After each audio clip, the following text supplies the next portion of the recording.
Hi, everybody. We're the Skeleton Crew, and today we're going to talk about episode 2 of Prehistoric Planet Season 2. This episode was called Badlands. We already released a little bit about the Badlands episode because of a very special cameo from a very special dromaeosaurid dinosaur that Alex and I helped name.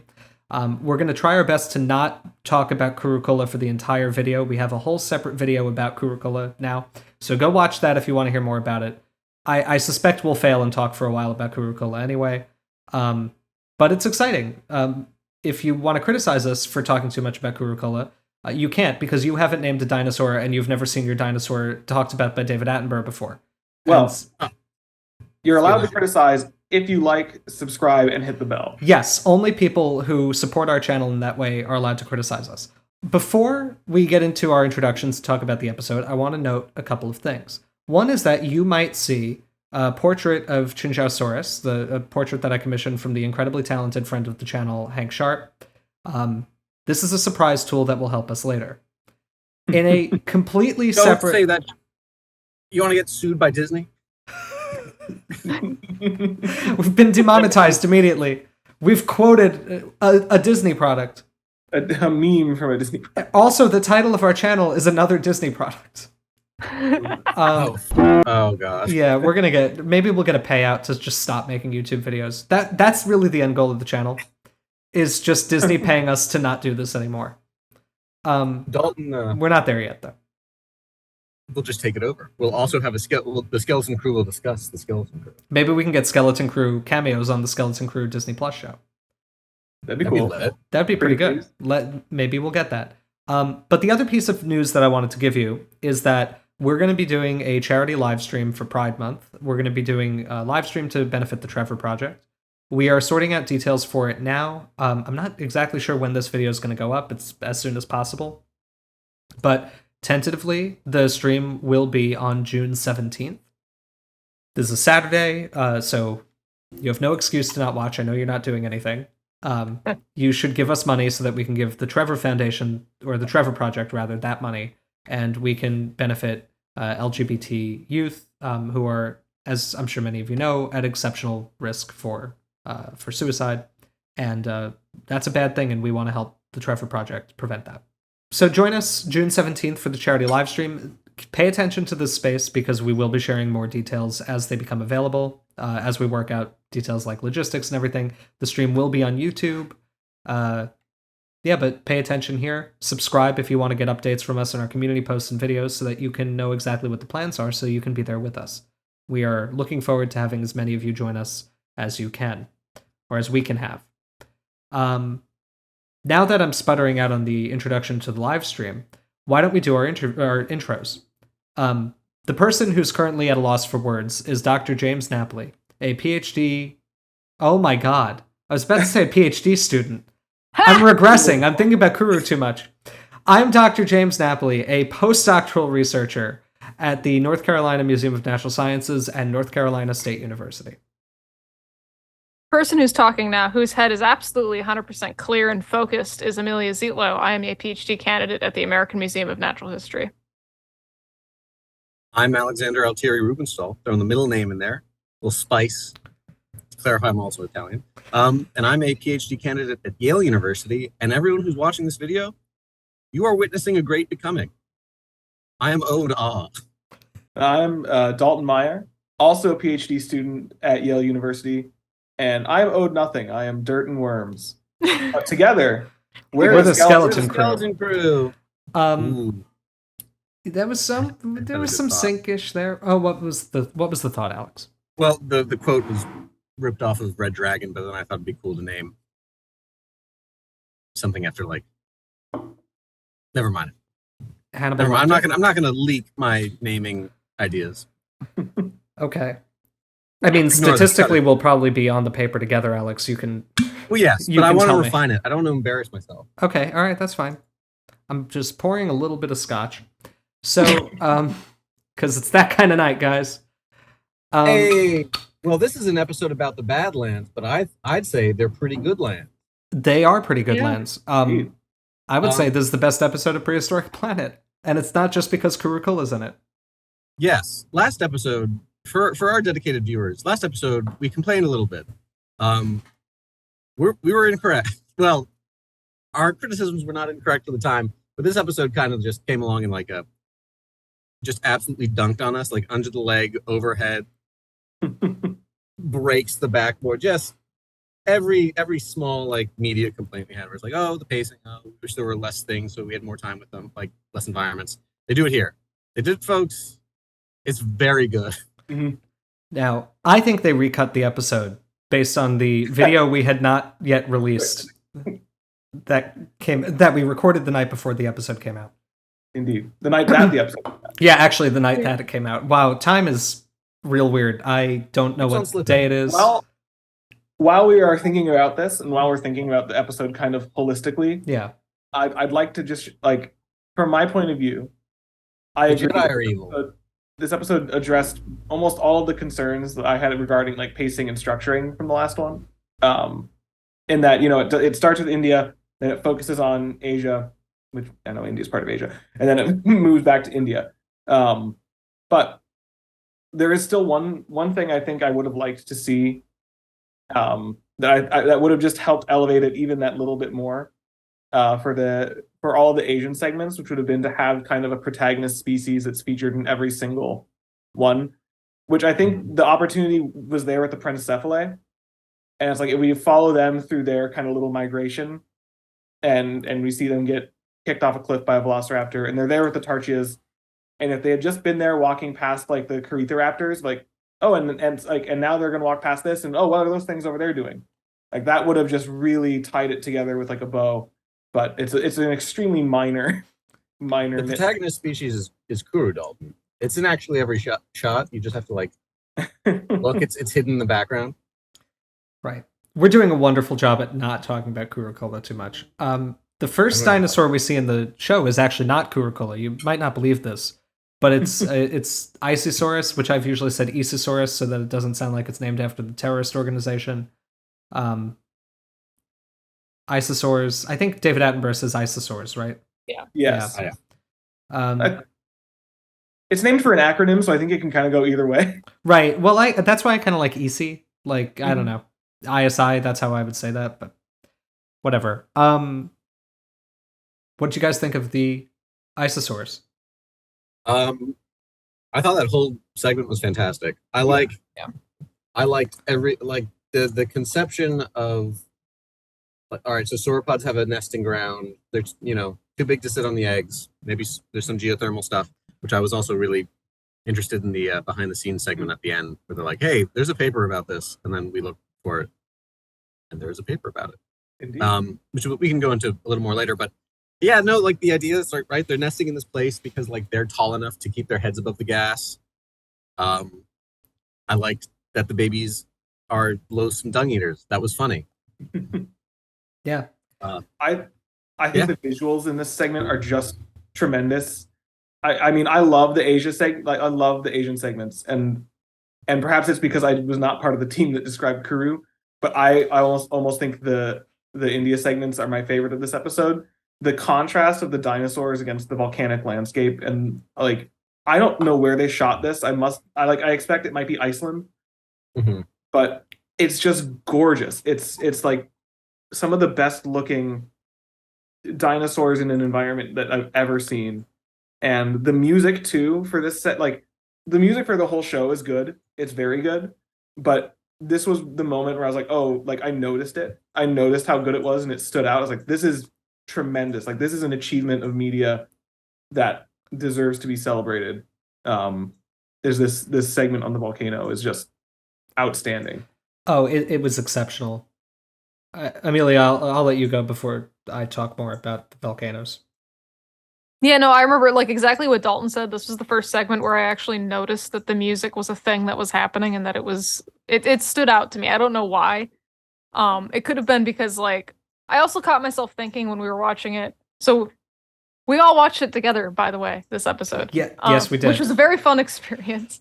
Because me and Alex lost our shit halfway through. Oh yeah, that was wonderful actually. So like to sidetrack to that really briefly, I knew before everyone else here that Kuru was going to be in this episode because a friend alerted me, and it was while we were recording the reaction to the first episode. And I could not contain myself, so I immediately texted Dalton. I'm like, Dalton, I gotta tell you a thing. It's very important, and I'm gonna scream. Because I knew how excited these guys would be. And so what happened was David Attenborough said Kuru kulla. I could not see Alex, he was off screen, but I heard him shout some kind of sound, and James's face was like contorted in a way of happiness that I had not seen since your graduation, I believe. Probably. Oh, that's rough. Yeah. But no, it was a fun perspective to have. But anyways, exactly like Dalton said, like I noticed the music because as I was watching it, I remember thinking to myself, these are just a bunch of dinosaurs walking around for like 10 minutes. I should be bored and I'm not. And that struck me because I'm like, okay, there's something going on visually and something going on with the music that's actually holding my attention, which is good. I think it's another example of Prehistoric Planet at its absolute best.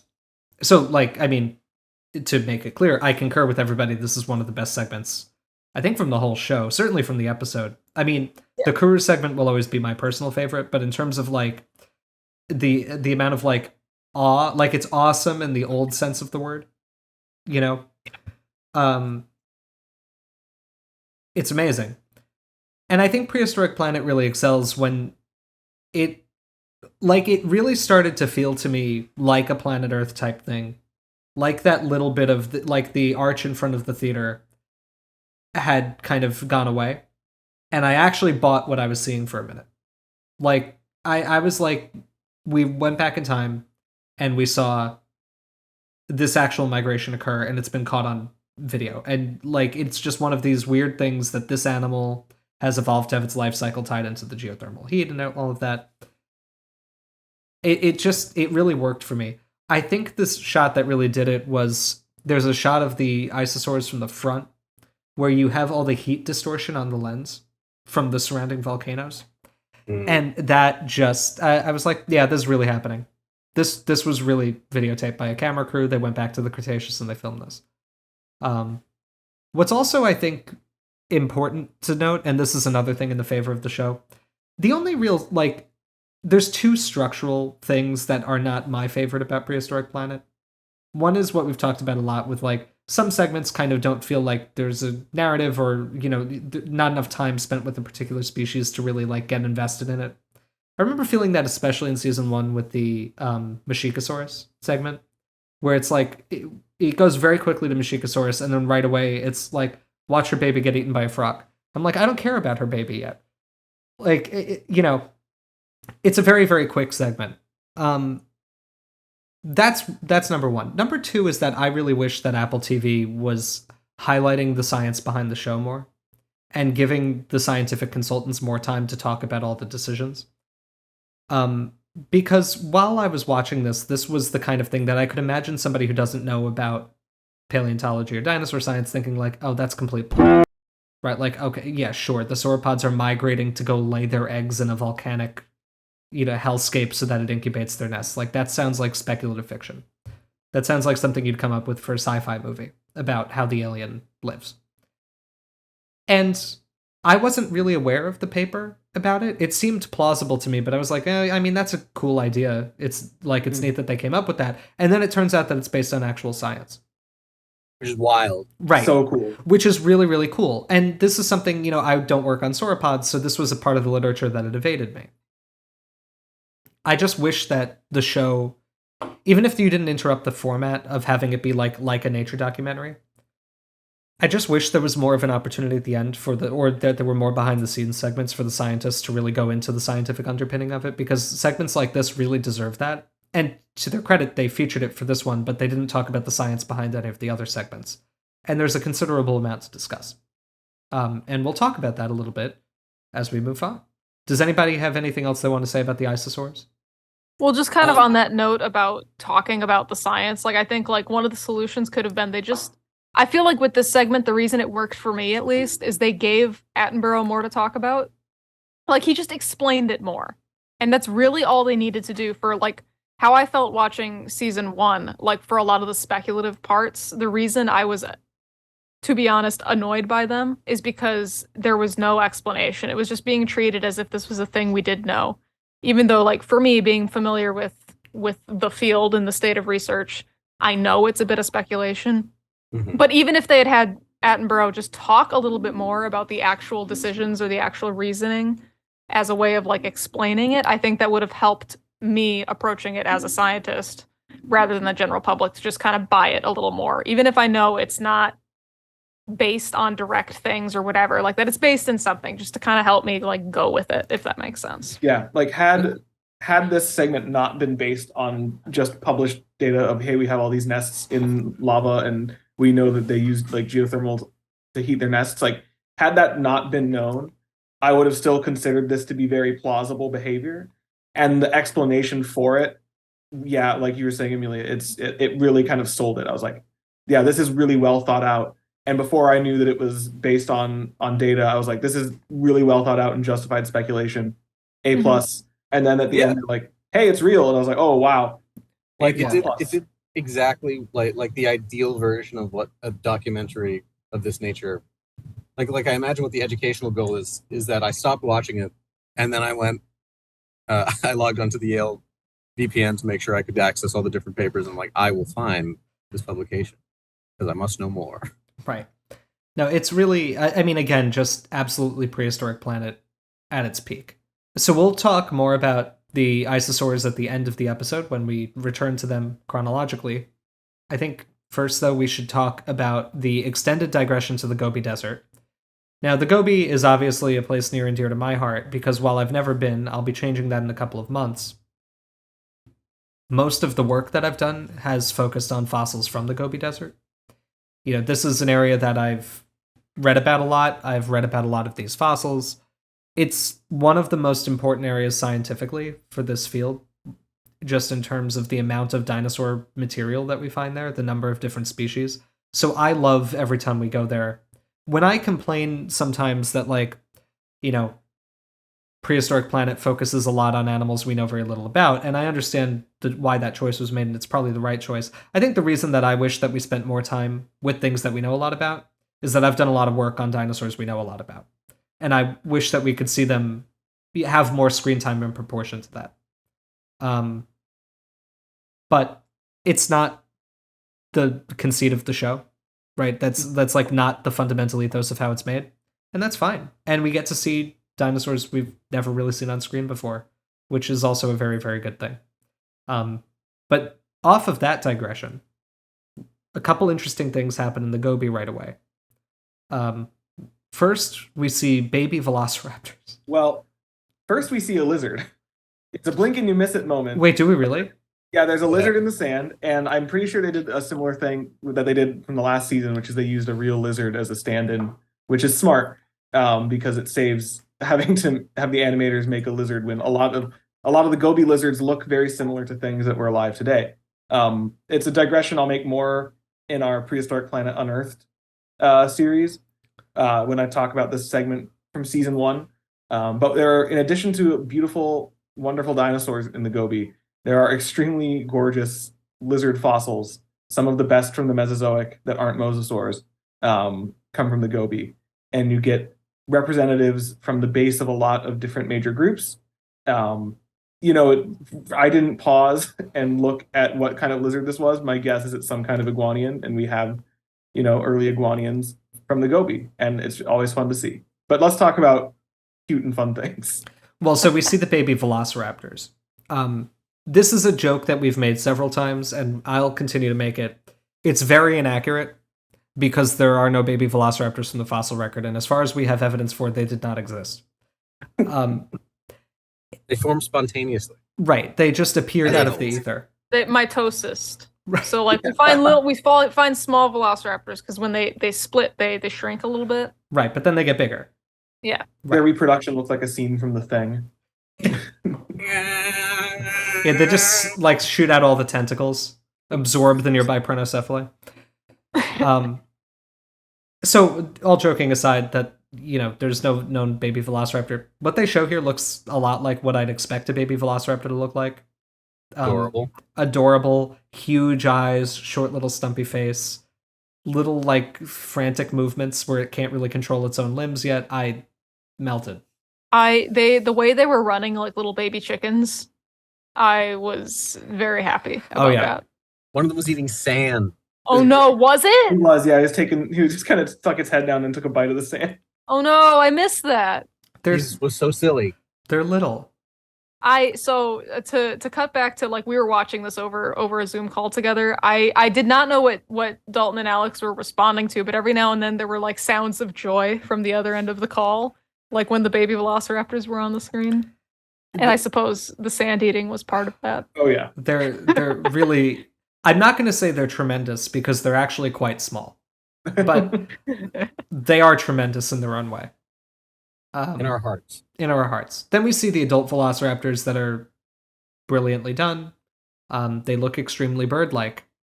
We know from fossils in the Gobi Desert that they were extremely bird-like. For a lot of people who are like younger paleo fans, and by younger I mean like, you know, I guess our age or below, you probably grew up knowing about dinosaurs and like hearing like just kind of getting by osmosis the consensus that birds are dinosaurs and that many dinosaurs were very bird-like or feathered. I think I'm just old enough that I kind of remember that being a debate, like being like 5 or 6 and watching dinosaur documentaries and hearing like alternate viewpoints as to whether dinosaurs might have had feathers or whether they were really the ancestors of birds. Yeah. A lot of that, I mean, that's been a position that's been argued since the 1970s, but a lot of the proof that we have now for the current understanding of bird evolution actually comes, or I'm sorry, of the origin of birds, I should say. I mean, that's around. That goes back to Huxley if we want to be pedants. Well, yes, I mean that's a fair point. But in terms of the current scholarly consensus, the like Velociraptor fossils from the Gobi Desert are really what did it. They showed that a lot of bird-like skeletal traits had actually evolved in bird-like dinosaurs, and then there was a fossil of a Velociraptor found in the Gobi Desert that actually has bumps on one of the bones of its forearm, the ulna, which is the bone on the pinky side. And the bumps are corresponding to the attachment of large bird-style flight feathers, right? What we call remiges. Exactly. Interesting stuff about that specimen. More will be said about that specimen in the future, but the important thing for now is that it proved that Velociraptor had big bird-like wings, essentially.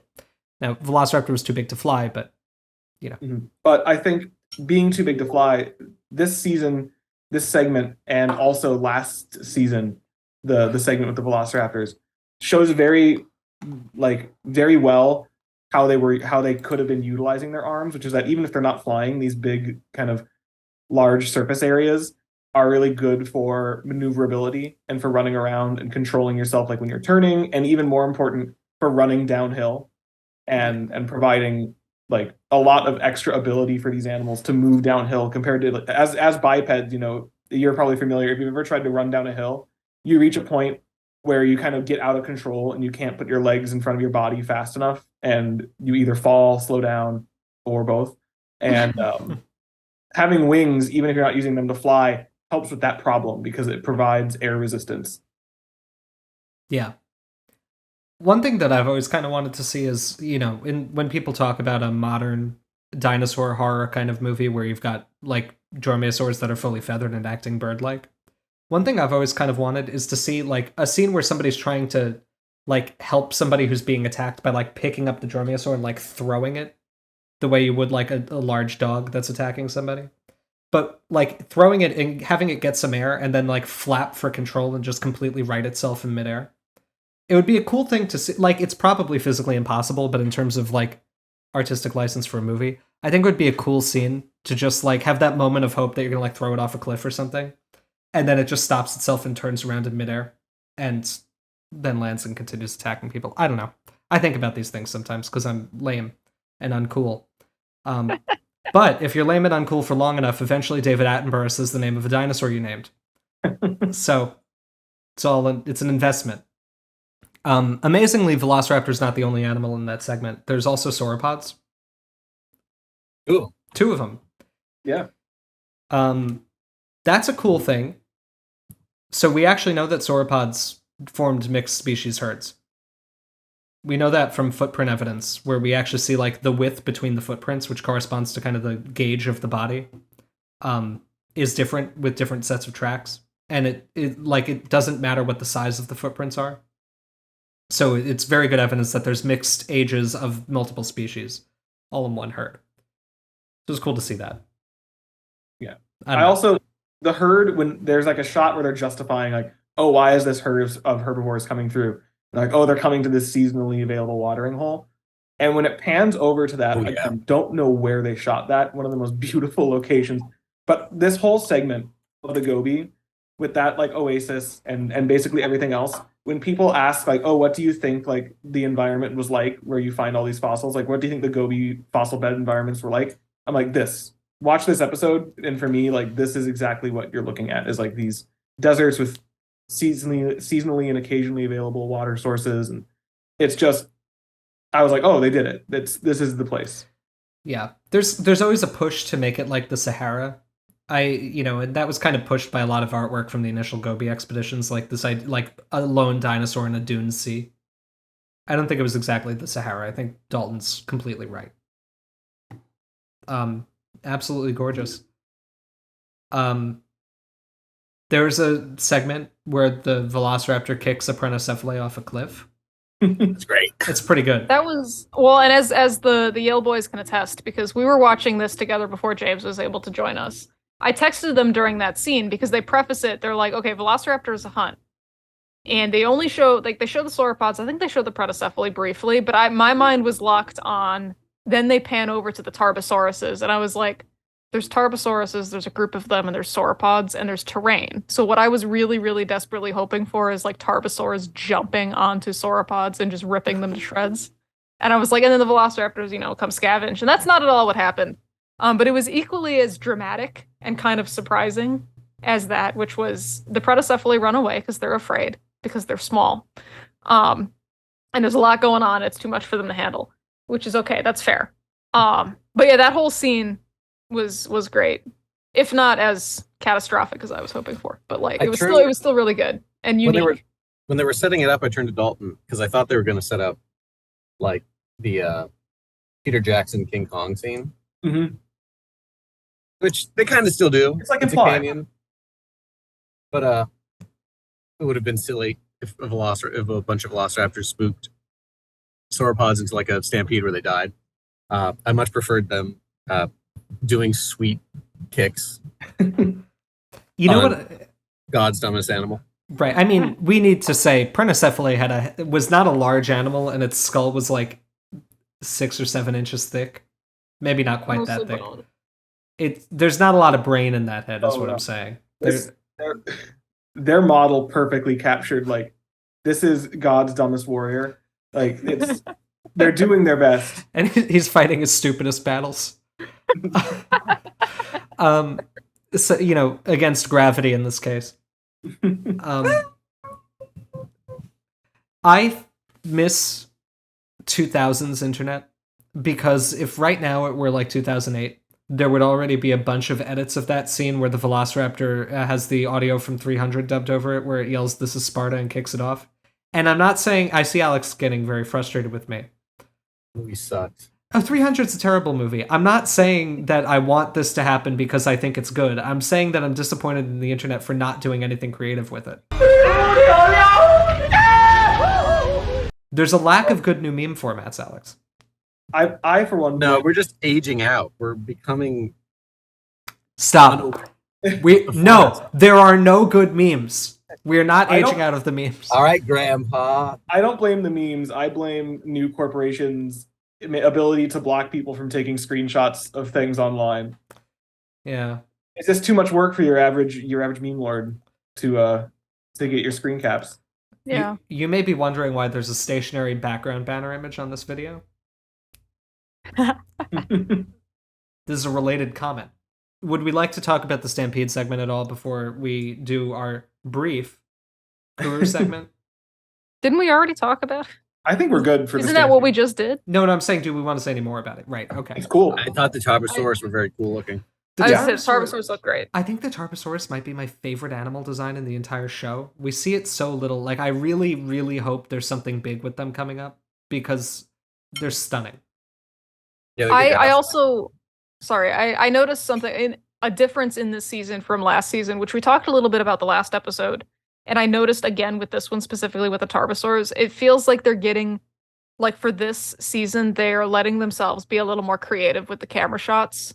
Because in the last episode we were talking about the Asdarkid POV, you're about to be stabbed shot from the babies. Right. And in this one, it caught me a little, I don't want to say off guard.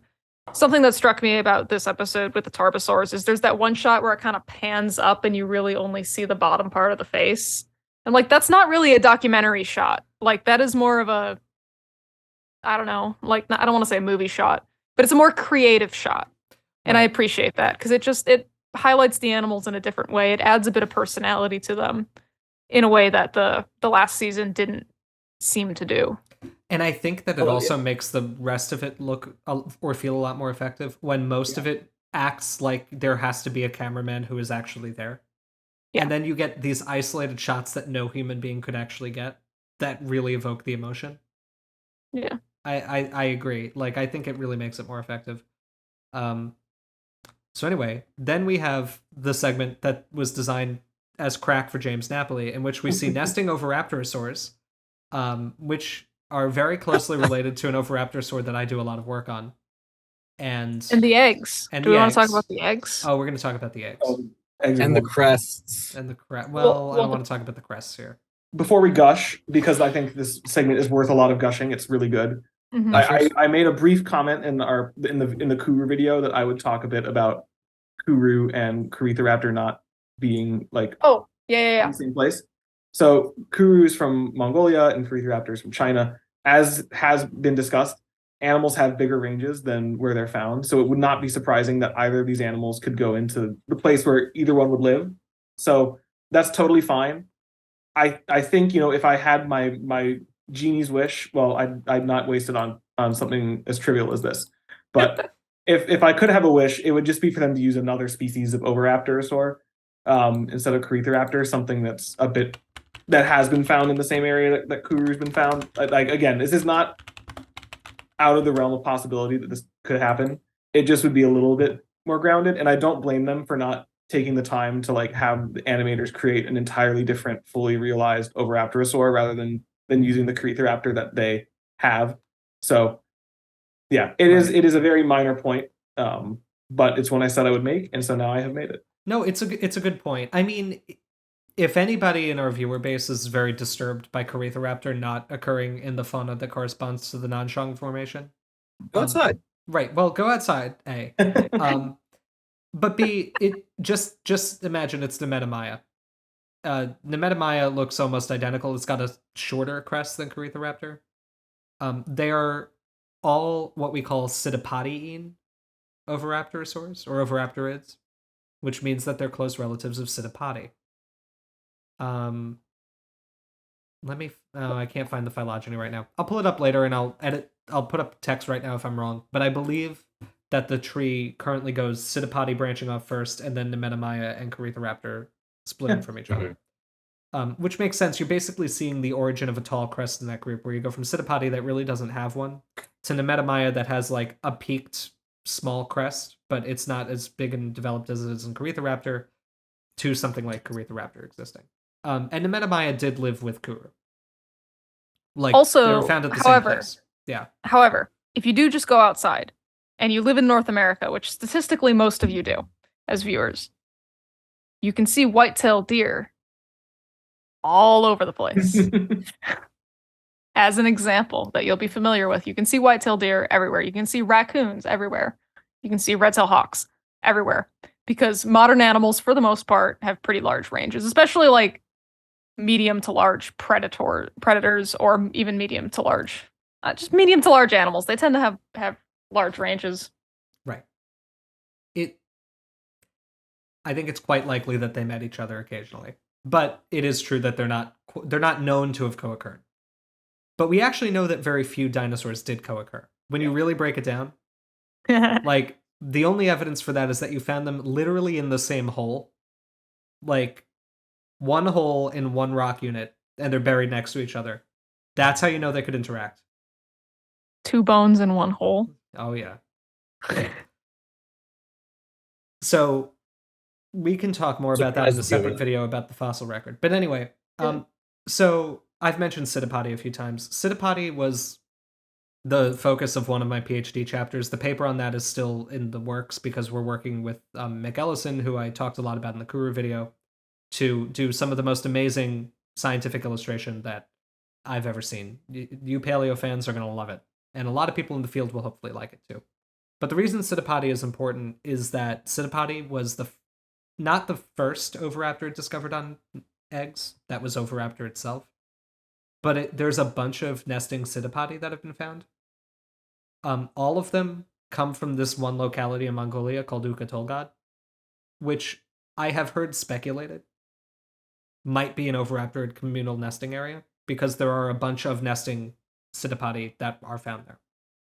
Mm-hmm. And what's interesting is it's the only thing we find nesting there. Like, it's not like we find all the other, because there's other oviraptorid species we find there, and they are not also nesting. It's consistently the Pseudopodies are. So it is possible that they did communally nest. I don't know if there's any hard evidence for that, but it certainly seems within the realm of possibility. We know that the male Pseudopodies were the ones that incubated the eggs.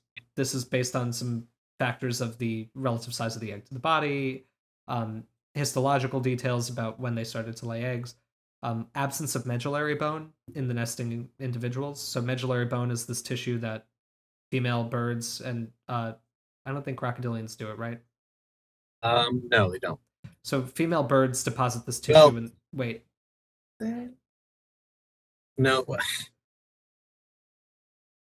I think it's Just stick to birds because it gets complicated. Like I've tried to do some reading on it for mosasaurs if we could see if they obviously they're not doing it because they're live bearing, but I was just trying to see like what's out there, and apparently varanids do a similar thing. yeah, and But like varanids are also weird, so for the purposes of this video, just say birds. pterosaurs do it throughout their body, and I think fuck it up. It's yeah, just Okay, Just say okay, birds. okay. So there's a lot of complexity here, but birds deposit this tissue called medullary bone. Only female birds do it because it's the calcium source that they use to build the eggshell.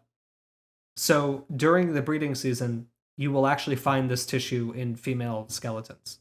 This is very famously how we sexed one individual T-Rex, what they call B-Rex. It's a specimen at the Museum of the Rockies, which had medullary bone inside. It was found by accident when the bone was broken in the field. And it proves that that single individual is female. Now, if the female's out of the breeding season, it's not going to have medullary bone, so you don't always know the sex of the animal from the presence or absence. But when you find an individual on a nest, it should have it. And the nesting Pseudopody individuals, I think, invariably don't. This was Mary Schweitzer that figured this out, right? Yeah.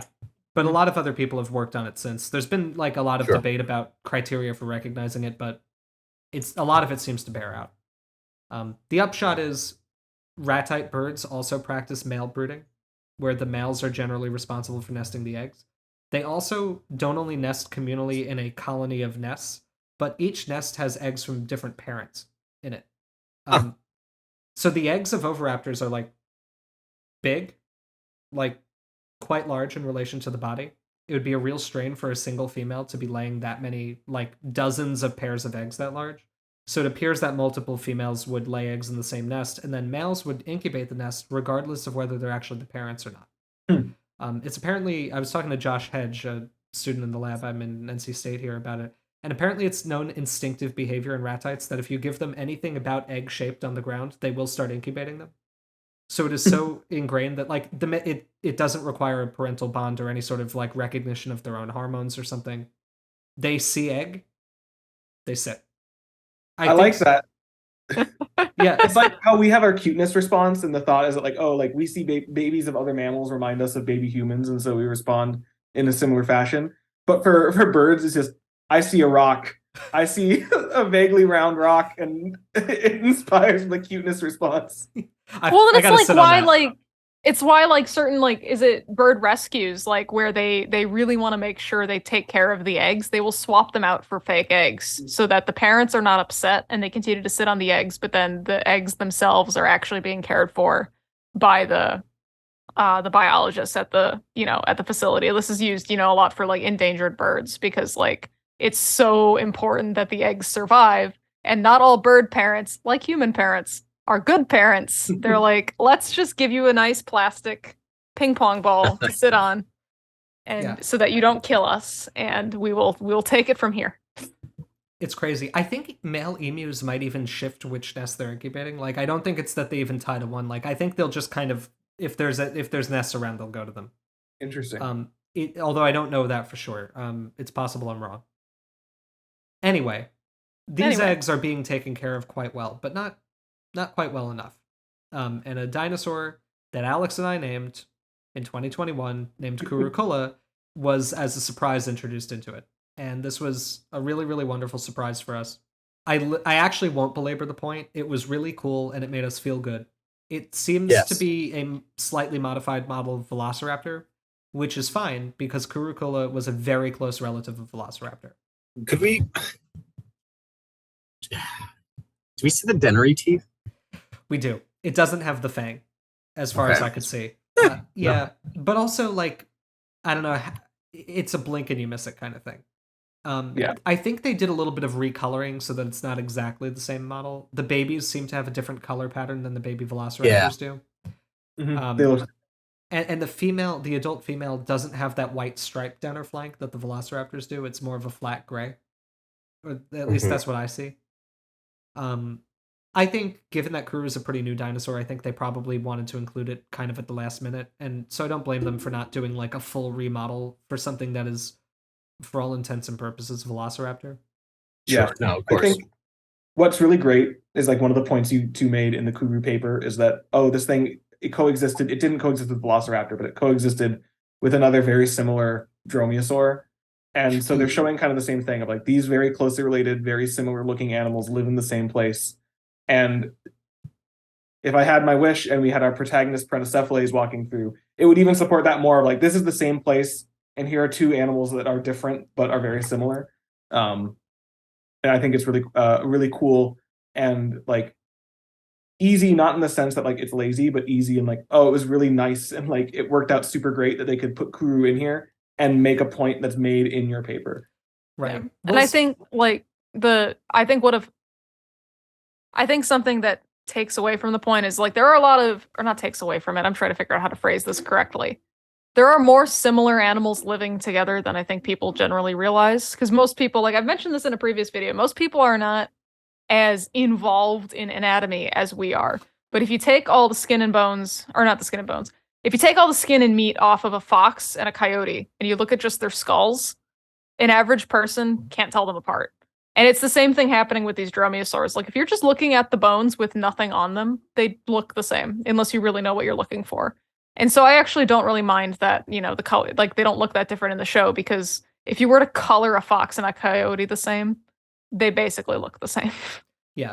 It's just because we have the benefit of seeing these things while they're alive and colorful that we actually know that they're different. But if you strip them down to the skeleton, it's basically the same. One's just small. Right. And I mean, and the reverse is also true, right? Like for a lot of modern animals, we can only tell them apart because we have different color patterns. And like with Kuru, we got really lucky that Kuru's not an incredibly complete specimen, but we had enough bones that allowed us to tell that it was different from the other Velociraptorine dromaeosaur that lived in the environment.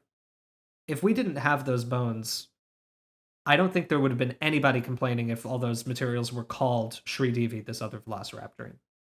We had a couple of bones that showed key differences, and that's how we know they're different. This could be something that applies to other dinosaur groups, where it's possible that there are mistaken synonymies and species that we haven't recognized yet. It's possible. It's possible. But anyway, so Kuru, the only thing I'll say about it that I haven't said yet is that I love that purring sound it makes to attract its babies. Yeah. That was great. I love that. Well, this was a soundscape. Like this whole segment is a great soundscape because you have the Kuru purring and you have the Corythoraptors being gonk droids. Yeah. They made the coolest sounds. It was great. And then they turn into a car alarm. It was very funny. It was great. Let's wrap this up because Dalton's got to run. Yeah. Well, before I run, I want to mention briefly, because Amelia, you teased it, the eggs themselves. The eggs, yeah. You guys didn't actually talk about the egg part that I was referring to. Oh my god, and there's Rajasaurus too. Which is that the eggs are green. The eggs are green. Yeah, which is also like a really recent piece of research from the AMNH group of people. Yeah. Well, And and Yale. Yale group of people. And Yale, yeah. Yeah. Well, it was led by Matteo and Yasmina, right? Yeah, it Yeah. was. But I mean, it was Yeah. using all the AMNH material. Like it was Specimen. a wonderful, wonderful collaboration. Because Dalton needs to leave, I will briefly say that I think the Tarchia segment was good, but I didn't really watch it because I was still thinking about Kuru. Oh, I loved it. It was wonderful. Yeah. Yeah, and Kylosaur looks phenomenal. They're curmudgeons. I like that they. Oh, sorry. I was gonna say there's the little stupid bully squad of Prenocephale. Nip it with his face because they're so stupid. They're so good. I sent. Did I send the group the GIF? You did. I wanted to see just one tail swipe from the Tarchia, just pink mist vaporize a Prenocephale, like the GIF of that baseball pitcher throwing a fastball and hitting a pigeon, just gone. just completely gone. I like that the old Tarchia and the young Tarchia are class conscious, are clade conscious, and they realize there's enough room for both of them at the watering hole. Yeah. I also like that I also love the sound design on the Tarchia. They're like huffing and puffing with their cool nasal apparatus. It was great. Yeah.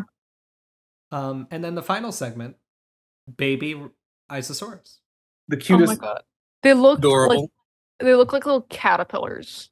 Like just I don't know. Uh, They're great. And they were making beep sounds. They're beeping. Adorable noises. As soon as they started making sounds, more than any other baby in the show, I was like, oh no, I actually really don't want anything bad to happen to these. Like these are too precious for pain. And then bad things happened. Well, they did in fact eat, and then they Yeah. did That in was fact funny. die. Yeah. It was They ate plants made from well, not made, but plants Yeah. that arrived through. And then my girlfriend watched this because of the Kuru thing. She wanted to see what all the hubbub was about, and she was entranced by the baby Velociraptors. But she got to the Isisaurus segment, and she was like, "Oh my god, these are even cuter." And then kind of live text updates where she's like, "Oh no, he was left behind." And then, "Oh no," and she's like, "Oh man, the red coloration's really cool." And I'm like, "Yeah, the Rajasaurus looks great." And then she's like, "Oh no, he's eating them." And I think she refers to them as I think she referred to them as chicken nuggets. Yeah. They're like little dino nuggets. They're dino nugget shaped. They are. Very sad. yeah, they sure are. Rest in peace. Rest Yeah. in peace, Isisaurus babies. It's very sad, but it does also capture something we know about sauropod biology, which is that they laid a ton of eggs and probably left them behind. And They can't do parental care. they had the sea turtle strategy of lay as many eggs as you can, and eventually some of them will live. They had a boy named Sue approach. Right. to- Well, it's also, and I will say this very quickly because Dalton has to leave, but it is something that I've heard speculated as to how so many sauropods could coexist on Earth. Because while ecosystems are rich, these animals are enormous and would have needed a lot of food. But given that there are strategists, it's likely that there were probably not very large populations of sauropods that are adults. Right? There were probably relatively few that were producing a tremendous number of young yearly. So the population never collapses. Even though most of them are not making it to any significant size. Most of them probably aren't making it past a few weeks of life. Right? And so it's just... What? I know. Anyway, it's an interesting idea. I don't think there's any way to test it, but it sounds like a reasonable inference based on their... I'm sure that the idea that there were not many large sauropods living at any one time is correct. Like, populationally. And Whether that Rajasaurus- actually had evolutionary significance, I don't know. Rajasaurus, tight, very cool. Great. Prettiest. Beautiful. I like it more. It's my favorite of the ceratosaurs that have shown. Well, no, that's a lie, because I like the Mashikasaurus because it's a noasaur, and noasaurs are the great mystery. But best of Velosaur. Well, Velociraptor right now. I don't know. Whatever. It's the best big ceratosaur. It sure is. It's gorgeous, and I said this in the trailer reaction, and it wasn't confirmed, but I like to believe that the coloration is because it's like lying down in front of like a lava flow, like a distance from a lava flow. It's doing lava flow camouflage. Yeah. It's a wonderful episode. Anyway, Yeah. we got to wrap this up. One thing I'll plug is if you can find it. It's been on Twitter. I don't know how. I think it would behoove Apple TV to just release this, which is that it got leaked some of like the previs segments of the Rajasaurus hunting the baby Isisaurus. And so it was before everything was properly rendered. It was just a kind of a proof of concept animation. And they have the babies running, and it's janky because it's a previs, so they're just kind of like they have like two movements that they repeat, and they kind of just scream across the screen. It's one of the funniest things, and I wish that they had kept just one of them in there that they didn't fully animate. So it'd be like, wait, what was that in the background? It was one just with like a Doppler shift on the sound as it goes by. Yeah. I must request that we end because I have just been overcome. I'm also we have to end. No, yeah, like now because I have to sprint down a hallway. Yes. All right, guys, we're the Skeleton Crew, and those were our thoughts on episode 2 of season 2 of Prehistoric Planet. It's the best episode yet. We loved it. It was fantastic. All right, end it. Oh god.